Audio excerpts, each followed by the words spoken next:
ఇలా ఒక మాట మీకు చెప్తానండి. కష్టపడే దాంట్లో నీ గౌరవం ఉంటుంది. మోసం చేసే దాంట్లో నీ పతనం అనేది ఉంటుందనే సంగతి మర్చిపోవద్దు. నిజాయితీగా నువ్వు ఉంటే ఎవరి ముందు నటించాల్సిన అవసరం లేదు, తల వంచాల్సిన కూడా అవసరం లేదు. నిజము ఎప్పుడు నిప్పులాగా వస్తుంది, ముక్కు సూటిగా మాట్లాడగలుగుతారు. అందుకు దీనికి ఎక్కువగా దేవుడు ఇష్టపడతాడు ఏంటంటే, నువ్వు నిజాయితీగా నీతిగా ఉండు అని దేవుడు కోరుకునేది. అదే సందర్భంలో మొదటి సమయాలు 2:25 వచనంలో అక్కడ ఒక మాట అంటాడు, మనుషులు పాపం చేస్తే వాని పక్షాన్ని కదా న్యాయాధిపతున అప్పగిస్తారు, అప్పుడు వారికి న్యాయం చేస్తాడని న్యాయాధిపతులు.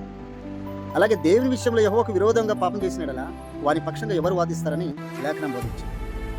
కనుక మనం దేవుని విషయంలో మనం తప్పు చేస్తున్నామా, లేదా అలాగే కట్టడ విషయంలో మనం తప్పు చేస్తున్నామా, మన జీవితంలో ఏదైనా వ్యతిరేకంగా ఉన్నామా అనేది ప్రశ్నించుకోవాలి. అందుకు ఎప్పుడు ఈ జీవితం నటన కాదు, ఒక నిజ స్వరూపం అనేది గ్రహించాలి. Praise lord.